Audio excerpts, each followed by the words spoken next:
నెల్లూరు జిల్లా సర్వేపల్లి నియోజకవర్గం గొలగమూడిలోని గిరిజన ఆశ్రమ ఉన్నత పాఠశాలను ఆంధ్రప్రదేశ్ రాష్ట్ర పౌర సరఫరాల సంస్థ డైరెక్టర్ వేమిరెడ్డి పట్టాభిరామిరెడ్డి సందర్శించారు. పాఠశాలలోని బాలికలను భోజన సదుపాయాలు మరియు సౌకర్యాలను అడిగి తెలుసుకుని పిల్లలతో పాటు అక్కడే భోంచేశారు. వంటగది మరియు స్టోర్ రూమ్ లోని బియ్యం క్వాలిటీ మరియు నిల్వలను చెక్ చేయడం జరిగింది. ఈ కార్యక్రమంలో civil supplies technical assistant manager Lakshminarayana పాల్గొన్నారు.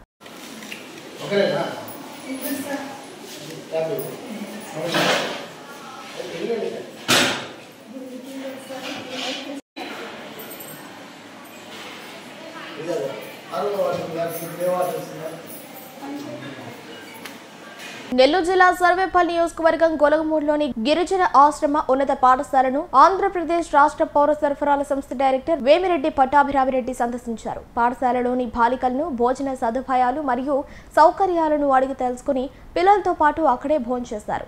వంటగది మరియు స్టోర్ రూమ్ లోని బియ్యం క్వాలిటీ మరియు నిల్వలను చెక్ చేయడం జరిగింది. ఈ కార్యక్రమంలో civil supplies technical assistant manager Lakshminarayana పాల్గొన్నారు.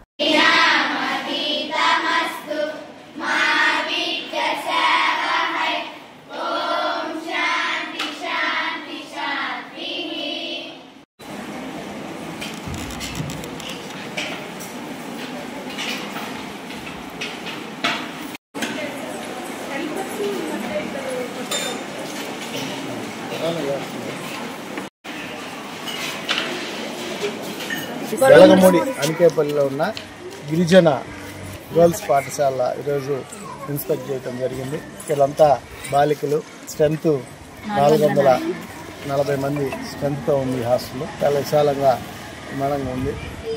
ఈరోజు ఇక్కడ పిల్లలతో పాటు భోజనం చేయటం, అదేవిధంగా వాళ్ళకి వసతి సదుపాయాలు కూడా ఉన్నాయా లేవని తెలుసుకోవడం జరిగింది. పిల్లలందరూ ఫుల్ సాటిస్ఫాక్షన్లో ఉన్నారు. జూన్ నుంచి ఈ రాష్ట్ర ప్రభుత్వం సన్న బియ్యం పిల్లలకి సప్లై చేసే ఎలా ఉన్నాయి, సన్న బియ్యం తిరిగిన దానివల్ల పిల్లలకి ఎలా ఉండాలని కనుక్కునే దాని విషయం పైన, అదేవిధంగా వసతులు కూడా ఎలా ఉన్నాయి హాస్టల్స్ అని రావటం జరిగింది. పిల్లలతో కూర్చుని రేపు భోజనం కూడా చేస్తాం. చాలా బాగుంది. పిల్లలు కూడా పూర్తి సాటిస్ఫాక్షన్లో ఉన్నారు. రైస్ విషయంలో అందరూ కూడా ఈ రాష్ట్ర ప్రభుత్వానికి, బాబు గారికి కానీ, అదేవిధంగా నారా లోకేష్ ప్రత్యేకంగా అందరూ వాళ్ళందరూ థ్యాంక్స్ చెప్పడం. మాకు సన్న బియ్యం వచ్చింది, అది కూడా మేము కూడా తిండి కూడా బాగా తింటున్నాం. అదేవిధంగా వారానికి 2 days చికెన్, 5 days ఎగ్ కూడా ఈరోజు ప్రొవైడ్ చేస్తున్నారు. ఇక్కడ 1-2 లోపాలు ఉన్నాయి. RO ప్లాంట్ ఒకటి 4 రోజులు అయింది రిపేర్కి వచ్చి, అది కూడా రిపేర్ చేయించుకోమని వాళ్ళ అధికారులతో మాట్లాడడం జరిగింది. ఫ్యాన్స్ కొన్ని లోపాలు ఉన్నాయి, ఫ్యాన్లు కూడా, రూమ్స్ కొంచెం ఎక్స్ట్రా రూమ్స్ కూడా కావాలన్నాయి. ఇది ప్రభుత్వం దృష్టి తీసుకొని తక్షణమే దీన్ని అమలు చేసే విధంగా ప్రయత్నం చేస్తాం కూడా అమలు చేస్తాం.